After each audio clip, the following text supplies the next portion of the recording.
लोकतंत्र का मतलब होता है सत्ता से सवाल करना, उसकी खामियों को उजागर करना।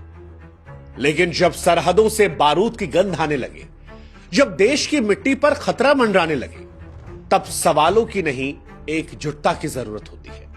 यह वक्त ना नेताओं का होता है, ना पार्टियों का, ना धर्म का, ना विचारधारा का। यह वक्त होता है सिर्फ और सिर्फ तिरंगे का, जब हर भारतीय को सिर्फ एक चीज याद रहनी चाहिए, भारत। और इस बार भारत के कुछ नेताओं ने ऐसा कमाल कर दिया कि हर भारतीय का सीना जो है इनको लेकर चौड़ा हो गया। असदुद्दीन ओवैसी, उमर अब्दुल्ला और शशि थरूर ने यह बता दिया कि नेतागिरी चमकाने के तो ढेरों मौके मिल जाएंगे, लेकिन अभी वक्त है देश के लिए खड़े होने का। इन तीनों ने संकट की घड़ी में बताया कि राजनीति में भी देशभक्ति की लौ जलती रहती है। असदुद्दीन ओवैसी ने तो सीना ठोक कर ऐलान किया कि भारत का मुसलमान सच्चा सिपाही, हमें पाकिस्तान के सर्टिफिकेट की जरूरत नहीं है।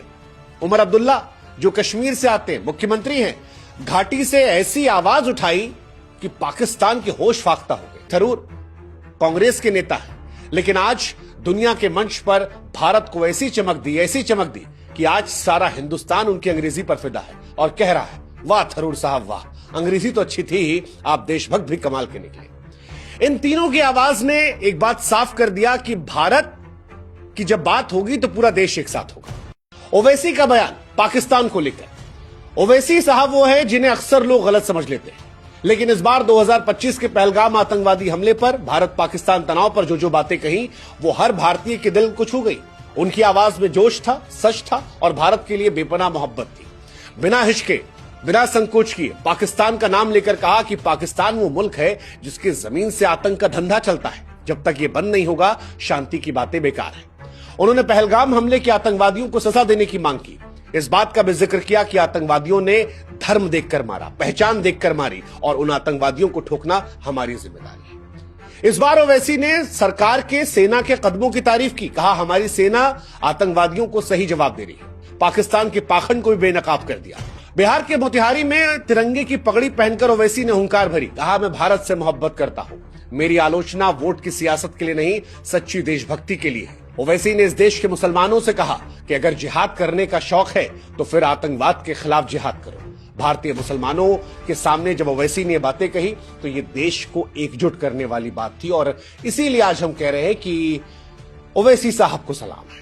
जम्मू कश्मीर के मुख्यमंत्री उमर अब्दुल्ला कश्मीर को लेकर ऐसी आवाज उठाई जो इस्लामाबाद तक को दहलाने वाली थी। जिस संयम, जिस ताकत, जिस संवेदनशीलता से उन्होंने बात रखी, यकीन मानिए इससे भारत को मजबूती मिली।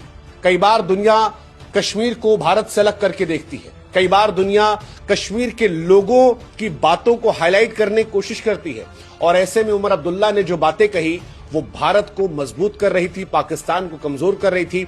सबसे बड़ी बात जो उमर अब्दुल्ला ने कही वो थी अमेरिकी राष्ट्रपति डोनाल्ड ट्रंप के बयान को लेकर। आपको याद होगा डोनाल्ड ट्रंप ने कहा था कि कश्मीर के मसले पर फिर से बात की जाएगी। उमर अब्दुल्ला ने साफ लफ्जों में कह दिया कि कश्मीर भारत का आंतरिक मामला है, इसे कोई बाहरी ताकत मुद्दा नहीं बना सकती। उनकी ये बात कश्मीर को भारत का भिन्न हिस्सा होने का गर्व दिखाती है और दुनिया को यह संदेश देती है कि कश्मीर भारत का है। वो कश्मीर जहां पर कई बार विरोध के लिए लोग निकलते थे, वहां पर आज हिंदुस्तान का झंडा पकड़े लोग निकल रहे हैं।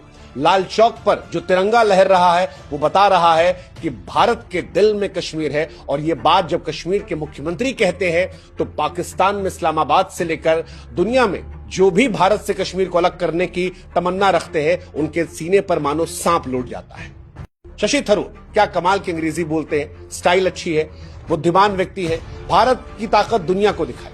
पाकिस्तान के हर उकसावे का इतने स्मार्टली जवाब दिया कि शशि थरूर की लिए इज्जत और बढ़ गई। खासतौर पर जब बिलावल भुट्टो से कहा, बिलावल भुट्टो ने कहा था कि खून खराबा खूब हो जाएगा, शशि थरूर ने बड़े स्मार्टली पलटवार किया कि भाई साहब खून खराबा जिसका जिक्र आप कर रहे हो, अगर ये होगा तो ये आपकी तरफ ज्यादा होगा। भारत साजिश नहीं रचता लेकिन जवाब जरूर देता है। उनकी ये बात भारत की दृढ़ता को दिखा रही थी। सैन्य कदमों को लेकर क्या तारीफ की। बार बार जब टीवी के एंकर भारत में भी शशि थरूर को पोक कर रहे थे और वो सुनना चाहते थे कि मोदी सरकार के खिलाफ शशि थरूर कुछ कह दे, शशि थरूर ने कहा कि 2016 में हमने पाकिस्तान को सबक सिखाया था, 2019 में कस के समझाया था, और इस बार जो किया है वो पाकिस्तान की नस्लों को याद रहेगा। ये जरूरी था उनके लिए। इन सब के साथ थरूर ने सेना को लेकर भी एकजुटता दिखाई। कहा हमारे जवान हमारा गुरूर है और हम उनके पीछे खड़े हैं। वो जो भी कदम लेंगे हम उनके साथ हैं। थरूर ने दुनिया को बताया कि भारत आक्रामक नहीं जिम्मेदार है। उनकी बातों ने पाकिस्तान के फेक न्यूज को ध्वस्त किया और भारत की एक मजबूत शांति प्रिय देश की छवि दुनिया के सामने पेश की। थरूर की चतुराई ने, थरूर की बातों ने वैश्विक मंच पर भारत को एक नई ऊंचाई दी और आज भारत का गर्व जो है वो और ज्यादा बढ़ा है इनकी वजह से। इसलिए आज इन तीनों नेताओं को हम सलाम करते हैं।